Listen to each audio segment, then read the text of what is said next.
All right, hello everybody. Once again, official greeting this time. Hello to the students and to this session on experiences of people with visual impairments.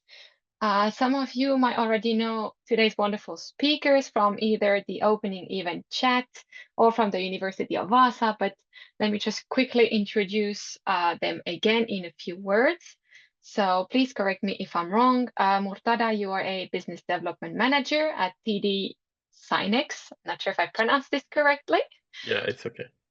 And Donatas is an architect at, I'm not sure how to pronounce this, wavex.com. You're welcome to write it in the chat. So to everybody, this session is going to take place a little bit differently than the ones we had in previous days, since we have two hosts. So Murtada will take care of the presentation, and Donatas will be in the chat. So student experts, please take advantage of the chat. All right, if you have any questions, write them in the chat, and Donatas, I'm sure, will be very happy to answer any questions. And Donatas as well, feel free to write in the chat any comments you may have based on what Murtada will say. We will go through it as the presentation goes by, and I will keep monitoring the chat and everything that is happening. So I am here if anything. Now, the floor is yours.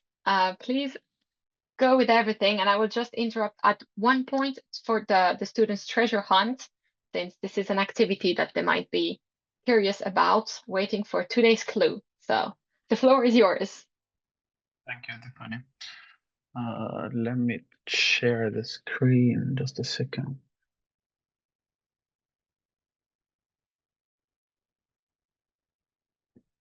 So say if you can see my PowerPoint. Yes, we can. Thank you. Let's start this. Okay. So hi everyone. Last November, Austrian asked me to be a mentor or like a speaker in this year hackathon regarding experiences on accessibility about my visual impairment. My name is Murtada Al-Emara, and I'm a business development manager at TD SYNNE and also a master student in University of Vaasa. It's my first year. So I'm 27 years old, living in Vantaa here in South Finland with my wife, son, and two cats. And as I said previously, I'm a business development manager. It's like an account manager in TD SYNNE, about that soon. And also a master student in international business at the University of Vaasa, started last fall. I like to travel, read, go to the gym, and watch movies and series. So more about my experience. I finished high school diploma from Vitsaari Lukio in middle Finland. It's a small city in middle of Finland in 2017, and then I finished business degree or like economy from Tampere College in 2019, and then bachelor degree in business administration of Haaga-Helia in like 2 years ago. And now I'm finishing my master degree or like just starting while I work. Almost 3 years ago, I started at Tech Data, which is called today like TD SYNNE. It's the world's largest IT distributor, and I work here in Espoo.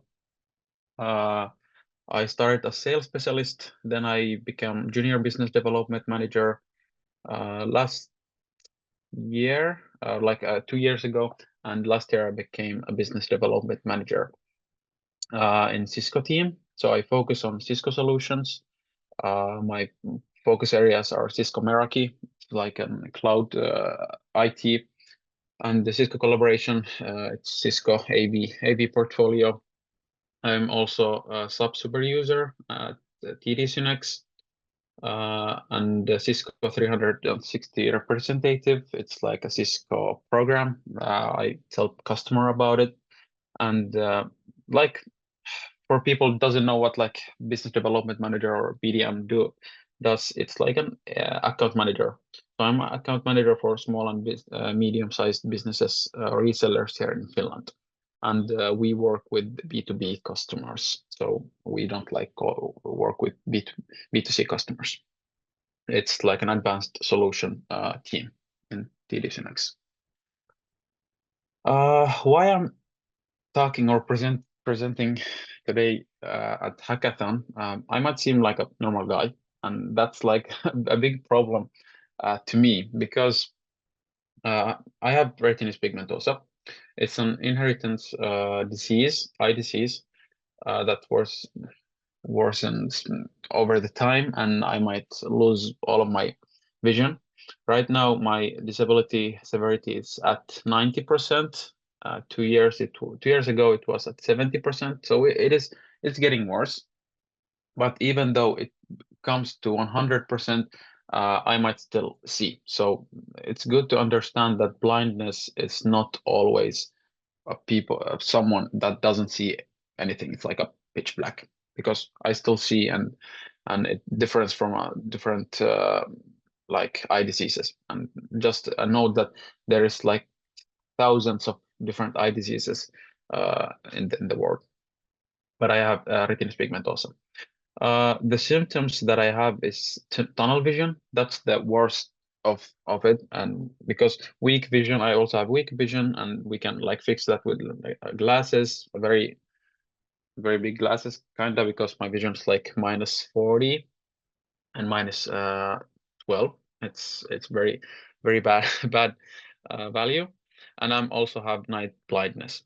But I wanted to tell more about the tunnel vision I have. So people might think that, okay, do you see like the word with like you have like a pipe and you're seeing it from the pipe? It's not exactly, because the way how they calculate or like test the tunnel vision is you go to the doctor and you go into a kind of very big machine. You put your head in it, and there is like a point in the middle, and you look at it, and then they will like hide one eye and test with one eye, and then test with another eye, and it's gonna be like 15 to 20 minutes for every eye, and you have to look at the point in the middle, and then the doctor will start pointing like a light or like a light coming from the sides, and when I see the light or the point, I have to press a button,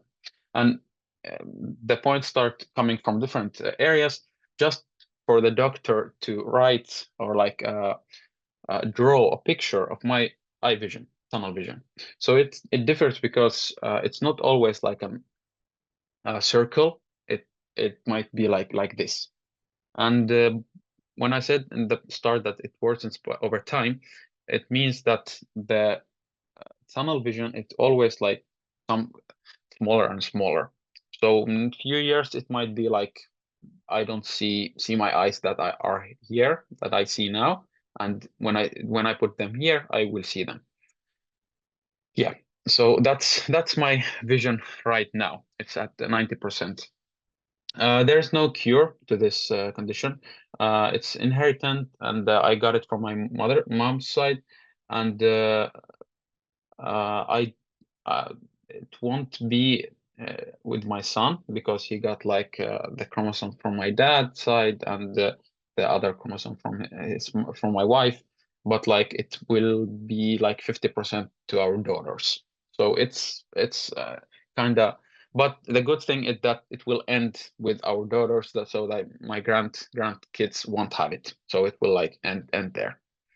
Um, it's the biggest problem right now. It's that I try always to act normal. I don't know what people think about being a normal, but to me, so for a very bad example is my employer, TD SYNNE, they didn't know about my eye vision or my eye disease until last year when I told them about it. So like 2 years I worked, nobody even asked or like noticed anything. And that's the problem with this kind of diseases, because I might walk, work, read, act normally, and people won't even notice that I have a problem, even though I have. and it's physically and mentally exhausting. It's very hard to act normal in front of people that doesn't know about my eye disease.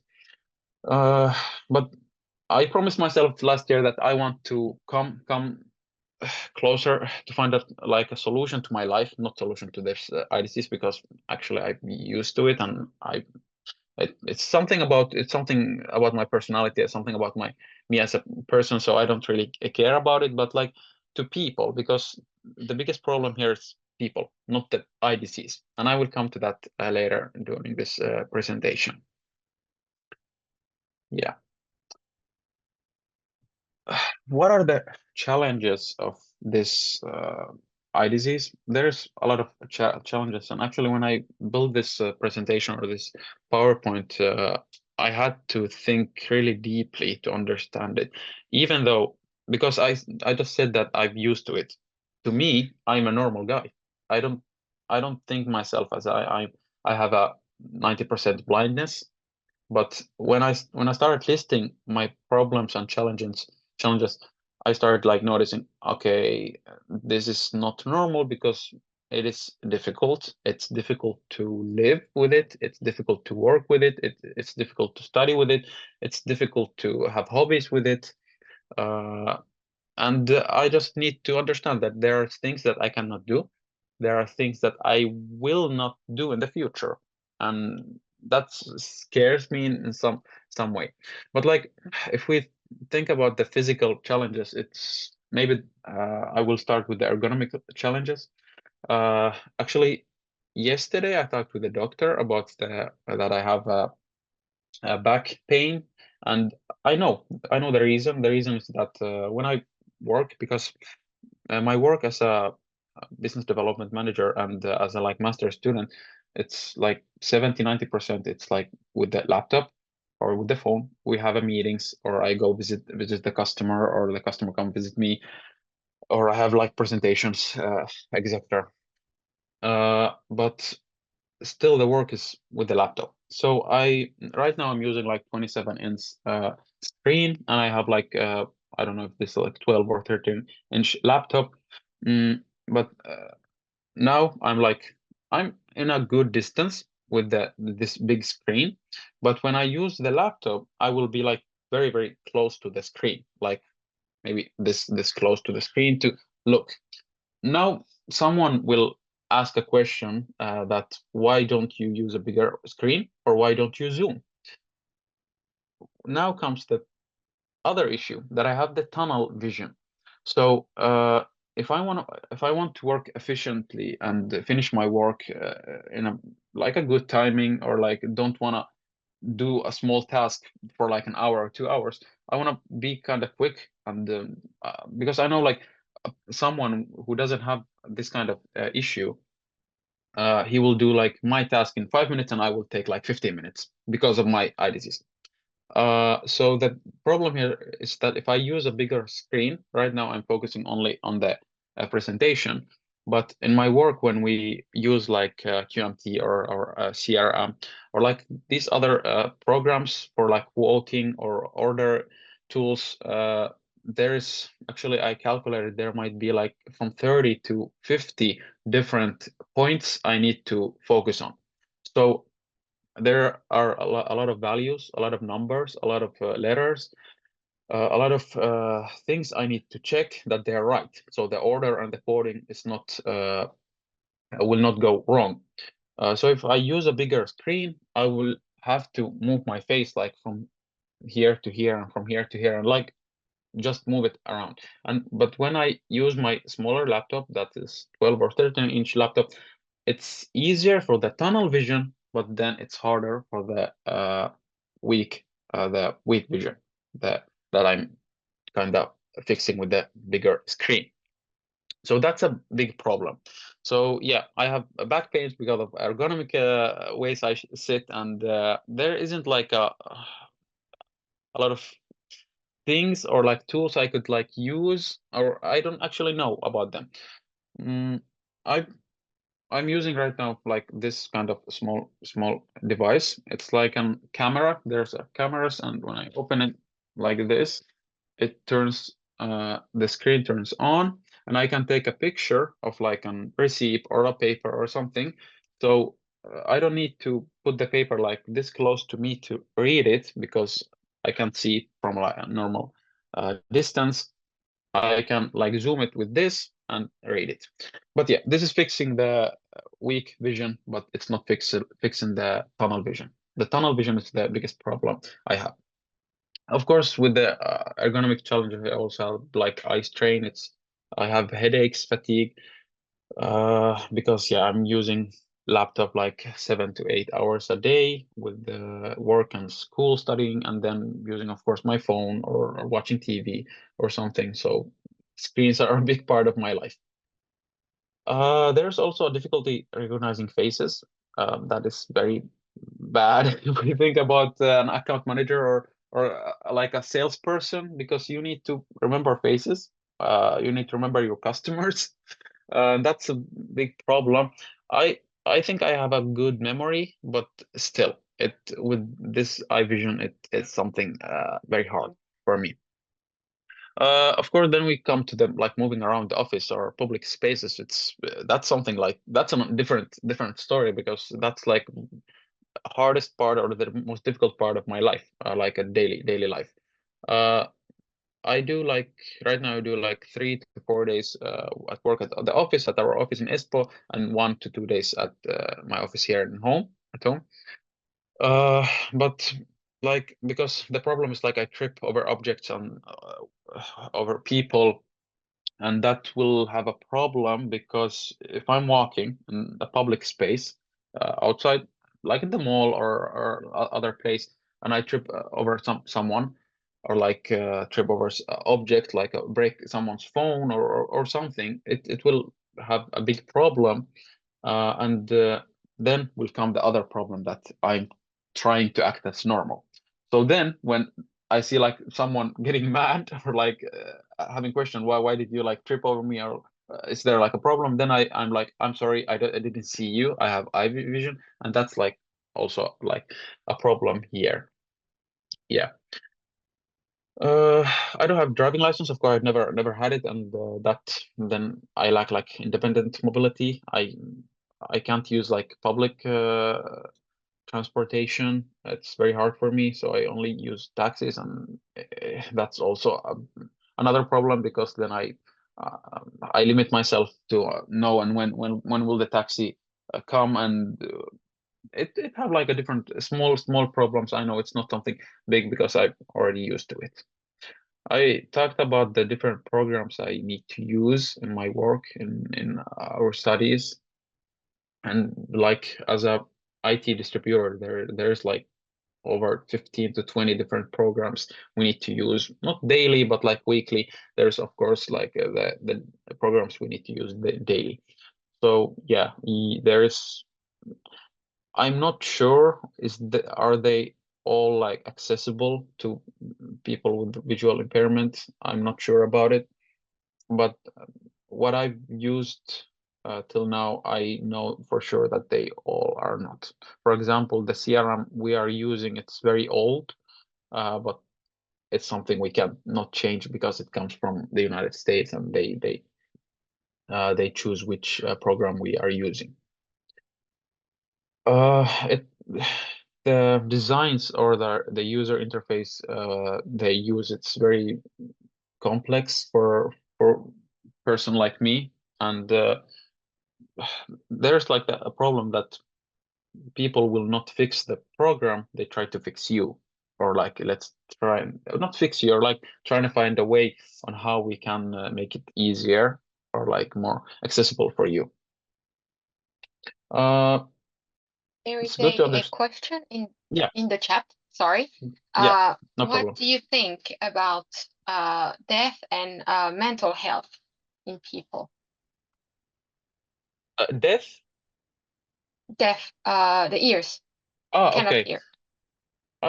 I'm not sure about it, because I don't have like experience about it. The mental illness, that's something I have seen in a person close to my family. She had it, and it was like very bad. and one reason was her eye disease, and she limited her life because of that eye disease. I know it sounds like cliche to, or like a joke to say, don't limit your life, live your life, don't let these kind of things limit your life. But even though I don't try to limit myself with this eye disease, it always comes in a different ways. So right now, when I work, it's the screen. It's how do I see things? Where do I focus? After the workday, when I go to the gym, I'm very I need to understand where I am.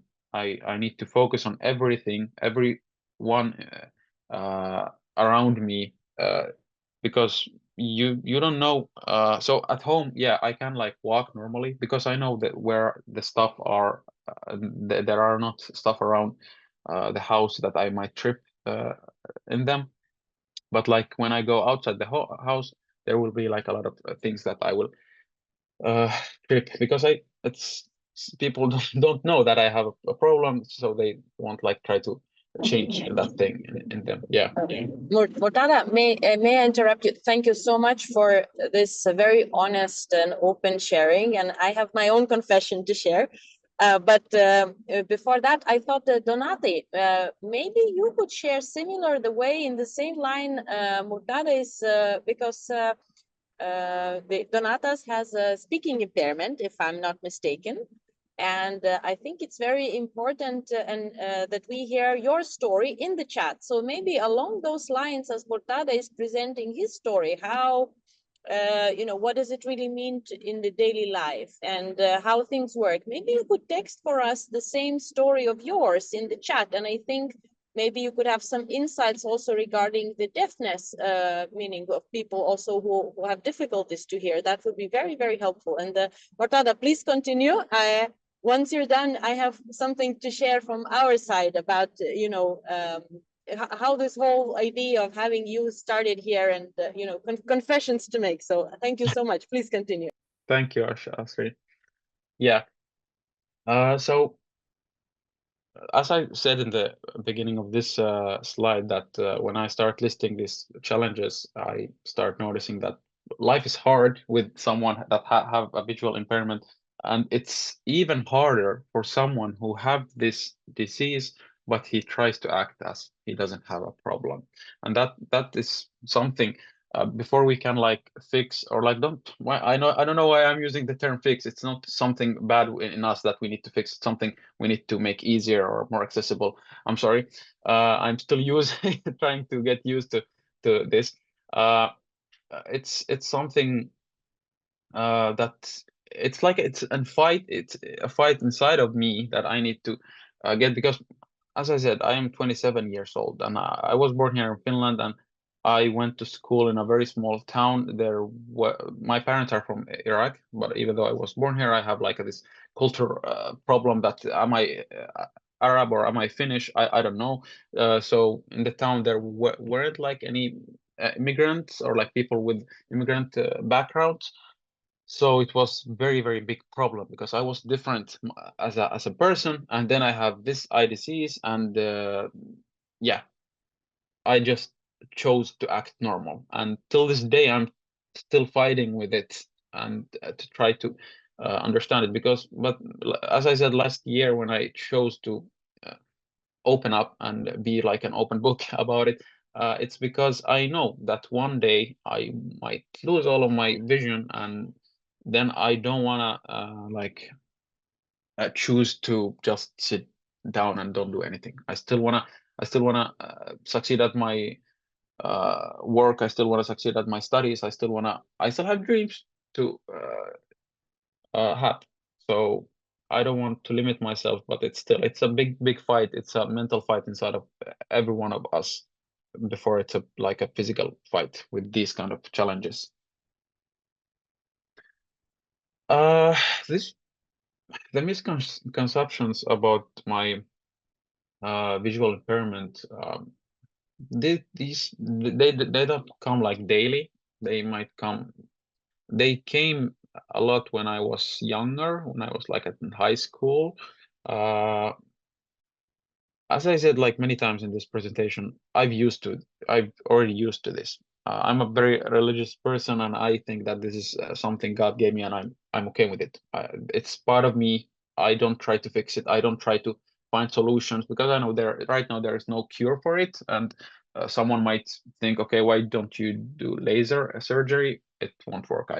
I researched it, because it's bad for the tunnel vision. It will ruin my retinas, part of my eyes. So yeah, I've used to it. But the biggest problem, as I said it previously, it's the people around me and the way of their thinking. I said, like previous slide, that my parents from Middle East, and that's a big problem, because our culture in the Middle East, they will think very badly about someone who have like an impairment, visual impairment, talking impairment, any kind of impairment. And that's something very bad, and that's something I want to change in our culture. I don't like it at all. There's many beautiful things in our culture and our religion, but that thing in people, that they think of you less of them, that's a big problem.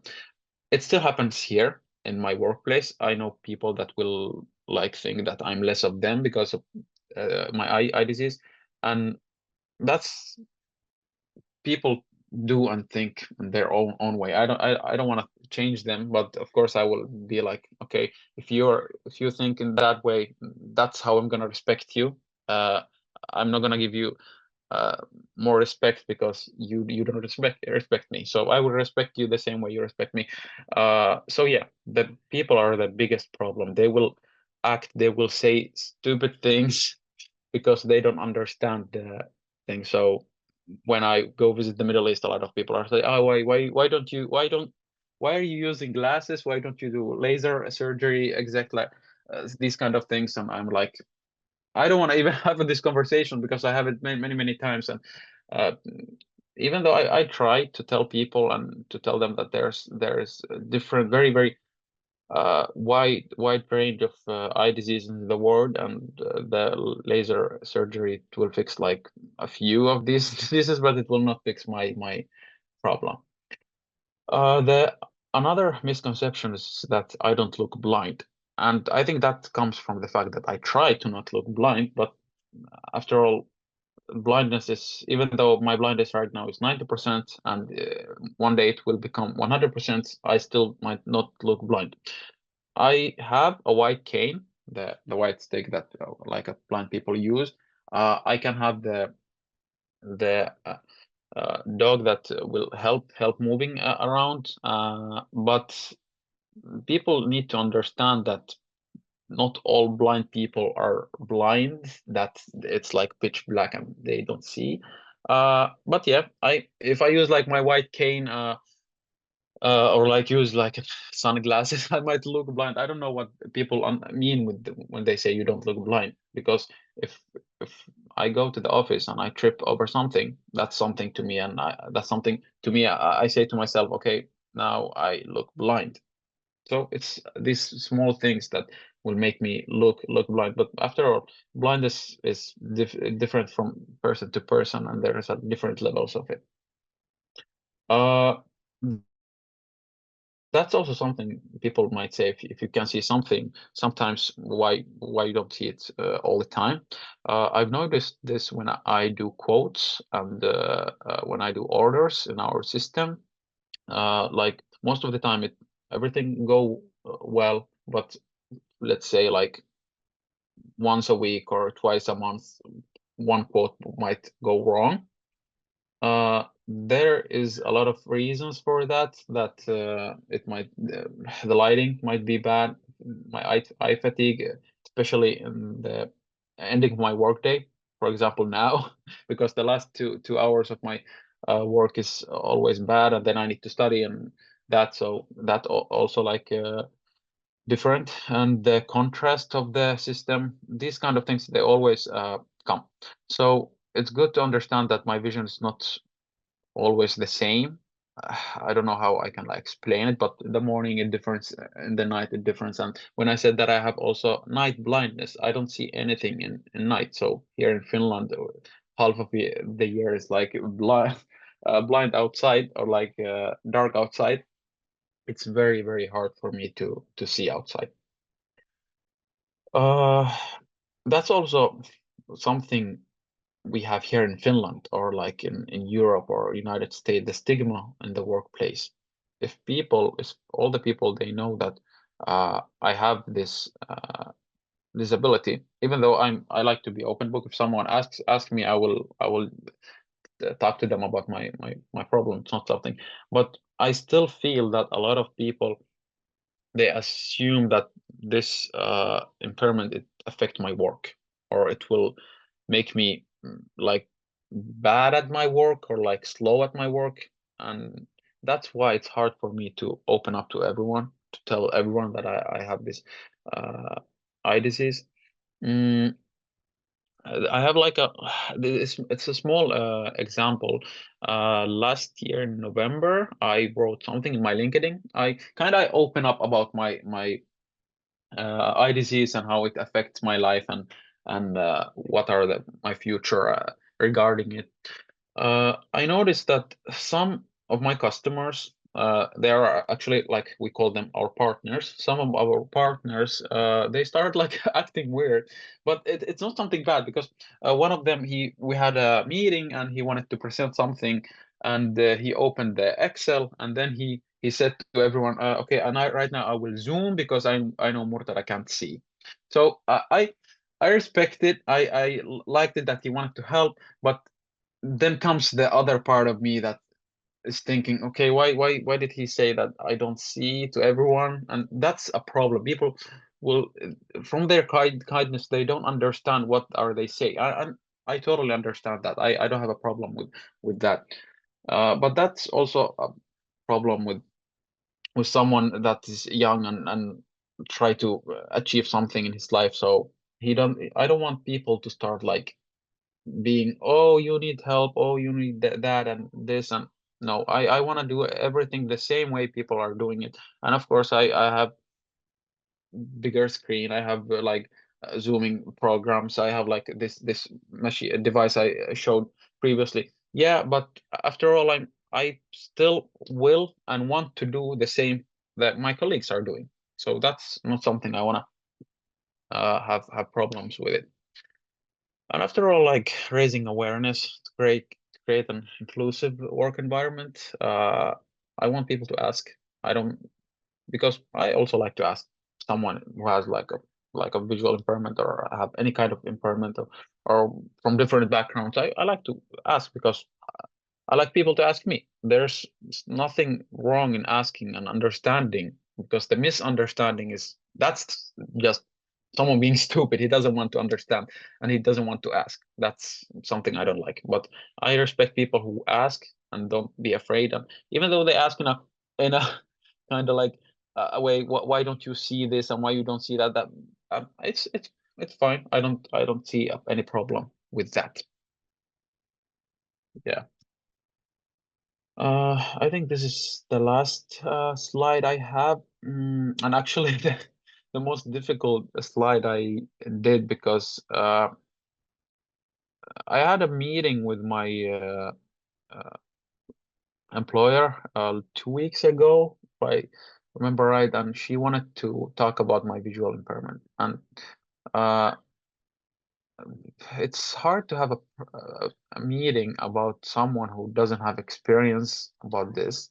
And it's even harder to have a meeting with someone like me, who still is fighting to understand this, what I'm having.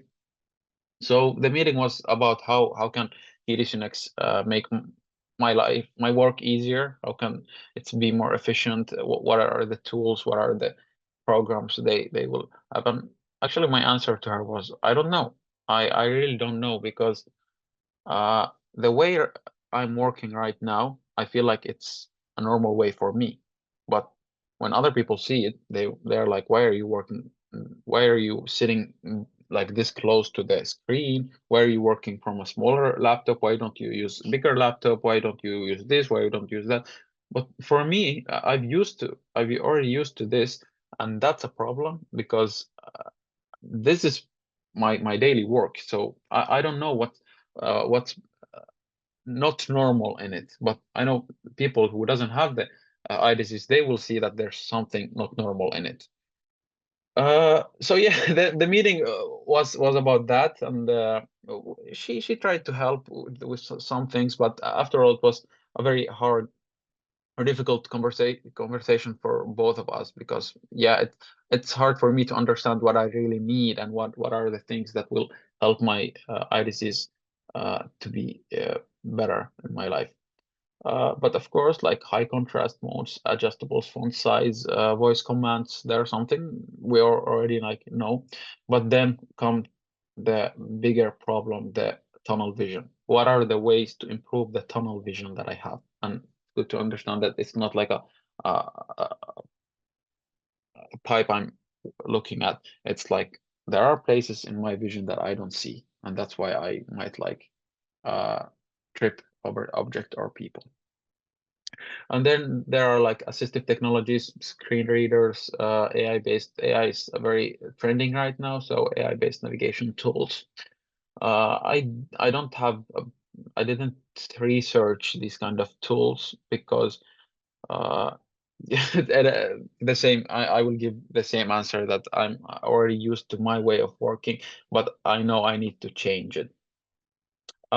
Best practices for businesses, maybe training employees on digital accessibility, and I think that's something a lot of us would benefit of it.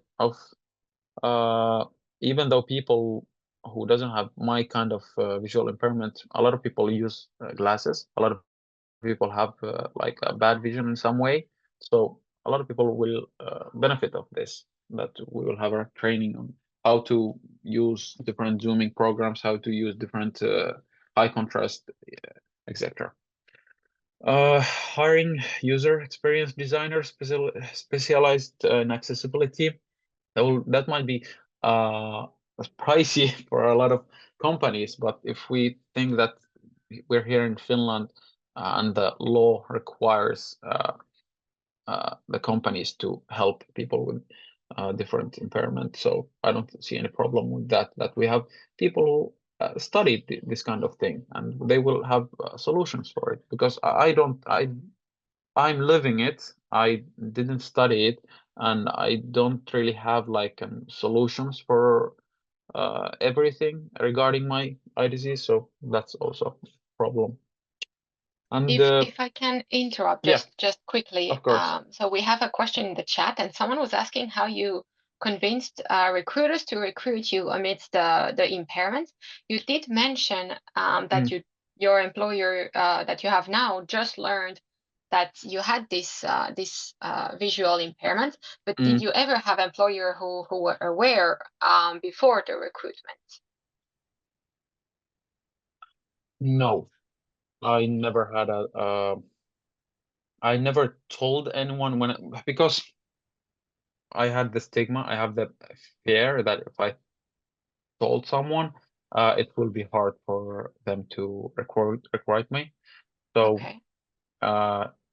Because even though we're living in Finland or we're living in Sweden or we're living in any like country in Europe, even though people understand or accept impairment, I know for sure there are people deep down they see you as less of them. So even though I wrote in my LinkedIn a post about it, I know for sure if I want to change my work, it will affect it. And I'm not scared to say it because I know it will. People will ask, people will say, will that, because after all, the companies, they are buying our expertise. They are buying us to work. So they are not buying me to do less of someone who doesn't have visual impairment, even though we do the same thing at the same level. That's the problem here, that we still have a lot to work regarding this. We still have a lot to work regarding the fact that people misunderstand different impairments, and this misunderstanding, even though, okay, let's have an example that I will have a interview, and I will say to the interviewer that I have this vision, and he will ask, okay, how does it affect your working? And even though I give him a good answer, he will still have misunderstanding because he didn't ask a specific question. He just asked, how is that affecting your work? And the work I'm doing right now, it's a difference day by day. I travel to different cities in Finland. I meet customers daily. I have meetings. I do quote. I do order. I do a lot of things. And every part of my work will have a problem or regarding coming from my eye vision. So that's why it's still hard for me to say to new people that I have eye disease, and yeah, no one ever knew it until they recruited me, and like year or 2 years after that. So that's why I don't like to mention it, but I think I will from now on. I don't know. It's something I need to understand it first. I hope it answered the question. And the last, like the best practice, or I think the most important thing is that people need to understand the problem before they try to help with it. And a lot of people try to help with my eye vision without understanding it. So when I had a meeting with my employer, I'm not sure, does she understand what I'm having, or does it seem to her that I'm only have like an eye disease, and she doesn't know more about it, even though I talk about it openly. But a lot of people, they try to help people with impairment without understanding what is the impairment. I wrote problem. I'm sorry, it's not a problem here. It's like the impairment, or the difficultness of our life. So yeah, that's very important for employers or companies to understand. They need to understand what is my eye disease before they can to help me with it.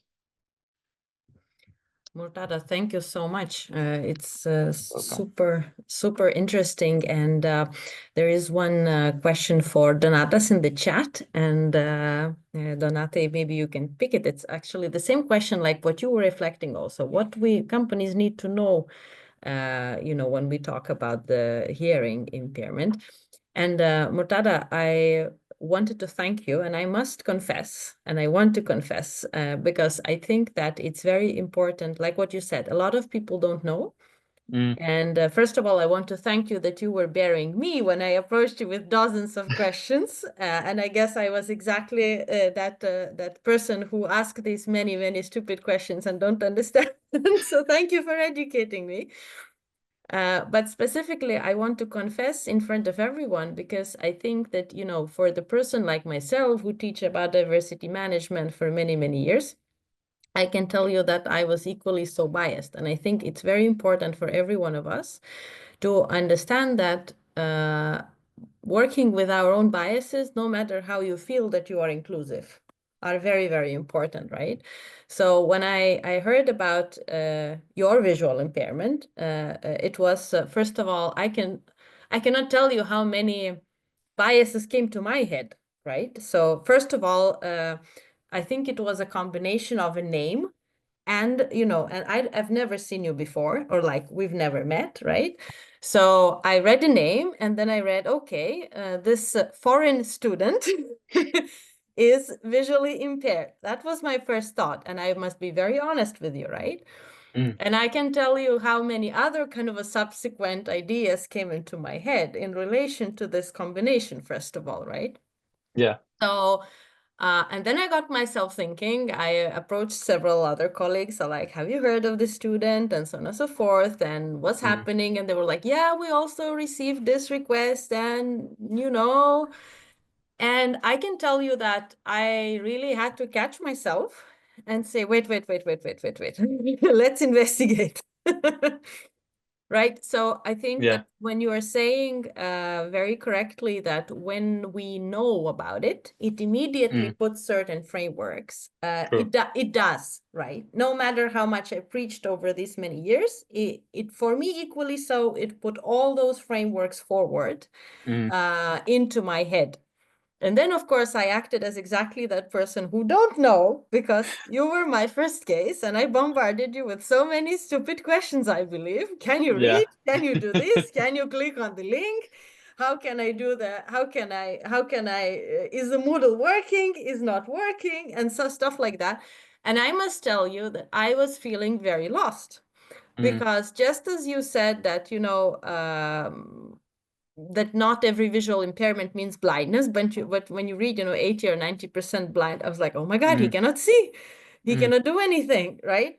So this was these were exactly were thoughts that were in my head, and that were, and that's why I want to be honest, because I think that it's very important that all of us are honest to ourselves, that we're very, very likely to get those thoughts, no matter how much you are pro-diversity and so on and so forth, right? And I'm grateful that you both and Donatas is joining us, and I see a very, very rich conversation in the chat also continuing. Donatas, thank you for sharing about that, the same as Murtada, because we need to understand where are the limitations. And I also picked up on the thing that you mentioned, like this normal. I try to avoid this with this word, because I think we're all normals in that sense, right? There are different kind of normals, but you're absolutely right when saying that there are these normal ways of doing things, and we're used to these typical normal ways, and we don't see other ways as normal. We don't think of other ways as normal, right? And when you were talking about this, looking at the screen, I actually love working on a small screen, and I must look at this, and I cannot, and I have a situation that when I'm on the big screen, I cannot comprehend, although I don't wear glasses and everything, you know, and I don't have an impairment in a sense, but this is my way of normal. And I do have the colleagues questioning me of like, why you work on a small screen, why you are looking close to the thing, right? So I think if we think of this way of just that every one of us have our own ways of normal way of working, and that normal way of working might be different way of working, that could be something sort of to take it forward. Yeah, but in that sense, I must admit that just like any other normal human being, in that sense, normal, I mean the very biased one, I had a lot of biases, and I'm very happy that there is a chance to interact with you, with Donatas also, and learn about these you know, experiences, and learn from your strengths, because I think no matter how the situation goes, you both are really progressing with your careers. And I think this is amazing that we still have the situation, you know, that while there are these strange conversations around there, but that it didn't affect that much, or like, you know, they're like, oh, you actually cannot do the thing, right? Yeah. And it's a shame that, of course, you had to hide it when you're going to the. I actually have in those lines the question to Donatas, and maybe Donatas you can type. I'm sorry, I'm not you know, I just arrived, so I'm still getting onto the computer. But Donatas, how do you feel about hiring situations, in a sense that how do you prepare for hiring moments, for conversations with the potential employer? Meaning, how does the recruitment moment work? If you could a little bit reflect a bit more, because in case of Murtada, you could, you know, you could just hide it, right? In case of your case, it's a there are situations where probably this conversation may happen earlier. So what would be your good tip, first of all, for those, you know, for the people to prepare? That's one thing. And also for employer, if you think of, let's say, I want to hire you and I want to be open and I want to think of you, what is a good strategy to sort of think about the whole situation? What should I ask that I would become better, not like knowledgeable, because there are these questions that, of course, like what you can and what you cannot do, but this is probably not the right way to ask. So what would be a good way for the employer to ask or to think of if we want to reveal and focus on strengths rather than the limitations? Any tips for the companies from that regard?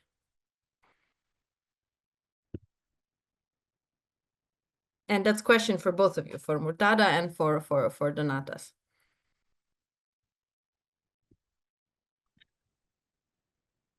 Yeah. Could you repeat that question, but like in a shorter way? Yes, So I can, sorry. No, That's it's a fine. lecturer's problem, you know. So what would be the tip for the employer?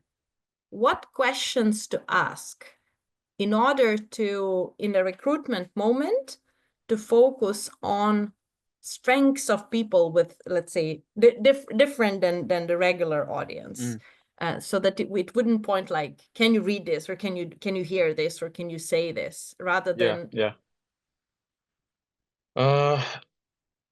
that's I think that differs from person to person, because like to me, after like almost 3 years at TDC Next, I already find my like the, how do I say it?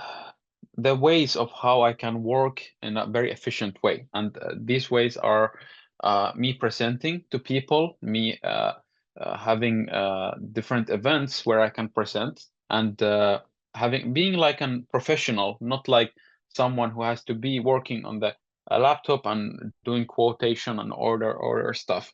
So when we recruit, I think the most important thing is to understand what is the job we're doing, because I see a lot of job where when they want to recruit new people, what they're hiring, the role, they don't really say it. What is the role? They just say doing something nice, blah blah blah, something like that. And I don't really know how is my work day consists of. What is my work day consist of? And that's the biggest problem. But so that's before the interview. We need to have a very specific work day. What is your work building of? Are you going to do calls? Are you having meetings? Are you doing quotation? What is the thing you're gonna do? And after that, I think it's very good for everyone who have like a disease, eye disease, or any different disease, to know what are his capabilities of working. What are you good at? What are you bad at? And what are the things that you want to improve in your work, in your career, in your studies, in your work.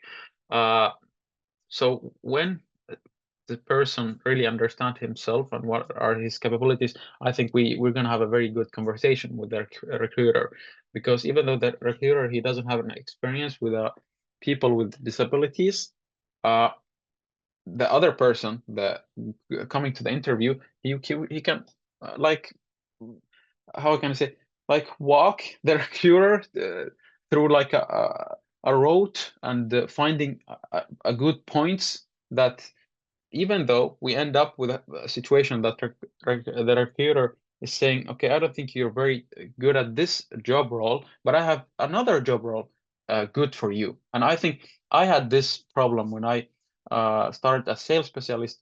I wasn't good at that, but then I find that I'm good at business development manager, because I can go meet people, talk to them without doing this computer thing, writing and focusing on different stuff that are very hard for me.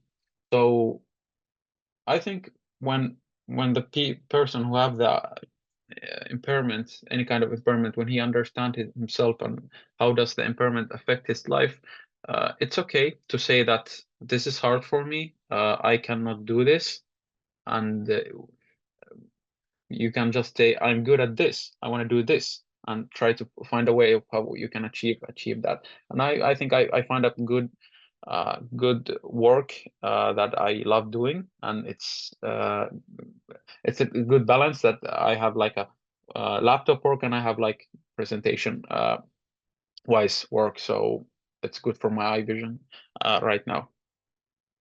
I hope I answered the question. Yeah, no, totally. And what I love again about what you're bringing forward, and to some extent Donatas is bringing the same thing, is that it's very important that there's a two-way development in a sense, right? So that there is a বিদেশে কামাই করে কোনো লাভ নাই, ব্যবসা ছাড়া কিছুই নাই। just a এই যে second. বুড়া বয়সে আলামিন চাচ্চু বাবা এরা বসে আছে, বসে বসে টাকা খাইতেছে, কোনো ইনকাম নাই। তো একটা ছোটখাটো যদি একটা Sorry. Yes, it took me a while to find a speaking person. Sorry. Yeah, what you were mentioning is that the development should go both ways, right? So that it's very, very important that no matter what, that it's also the you know, the person and the company grow together in a way, right? And before we end, I think Tiffany have not showed the treasure hunt, did she? I think we were having a conversation, and this session is very special. You might have heard that we are playing the treasure hunt, and we thought that this session is very, very special.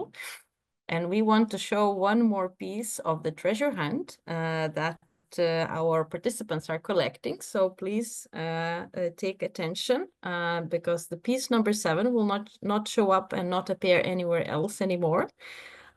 So in that sense, it's a very, very good chance to, you know, to get it spotted. All right. Any last questions before our guests have to leave? I have many questions actually, but we're running out of time. So any last questions from our audience? Yogendra, would you like to ask something? No. Okay. Anyone?